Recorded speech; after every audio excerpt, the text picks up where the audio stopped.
Before identity verification and two-factor authentication were standard, the early internet of 2008 functioned as a digital Wild West. For thousands of years, humans relied on immediate physical cues to assess danger.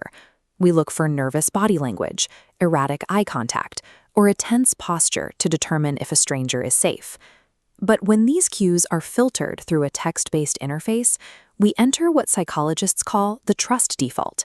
We naturally assume the anonymous words on our screen belong to a rational, safe peer. When online classifieds exploded, they created an unregulated vacuum. Predators recognized this blind spot as the ideal environment to observe and select targets while remaining entirely invisible. The traps originating on these platforms aren't random accidents. They are calculated systems designed to weaponize our most basic needs against us. In 2008, a young man looking for furniture found a classified ad for a sectional couch. The price was listed at an impossibly low $45. The seller arranged a meetup for 9 p.m. on a desolate, unlit residential street. Despite the late hour and the darkness of the block, the victim agreed to the terms. When the buyer arrived, the seller emerged from the backyard bushes and explained he was clearing out old food. He then led the victim to a back door and asked him to use his shoulder to force the stuck door open. As the victim leaned into the door, someone pulled it open. 3 men ambushed him in the dark, dragging him to the floor. He managed to escape only by bluffing, yelling for help into his phone as if a friend were waiting just outside in the car. The promise of an extreme bargain, combined with a social reluctance to be impolite, created a sunk cost fallacy.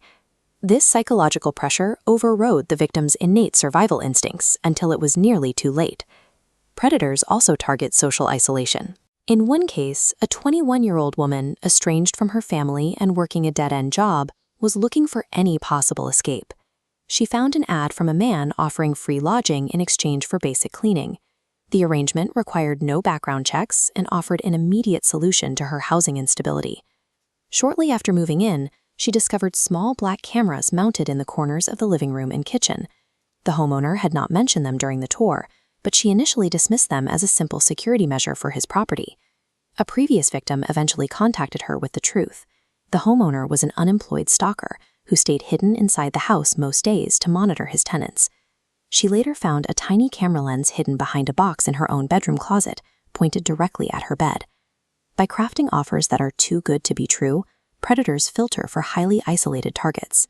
They seek out individuals who lack the social support systems necessary to spot the manipulation or stage an intervention.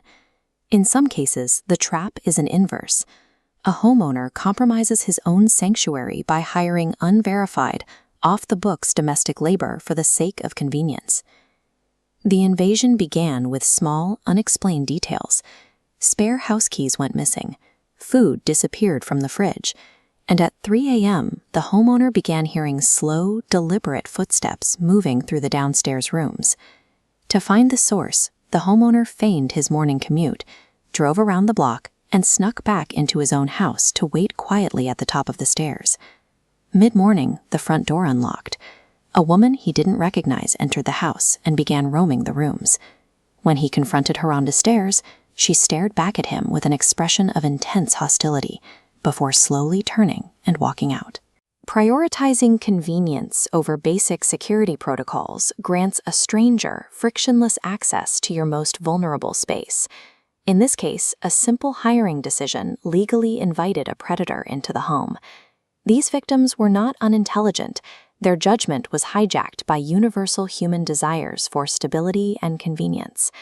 While the modern internet now includes identity verification and two-factor authentication, the core danger of anonymous interaction remains. We often fall for the screen shield, the psychological illusion that viewing information on a digital device inherently protects us from the physical reality behind it. In reality, digital anonymity is a lopsided advantage. It protects the predator far more effectively than it will ever protect the consumer. When an anonymous stranger offers an incredible deal or a free service, remember that nothing is truly free. Often, the true cost of the transaction is your physical safety.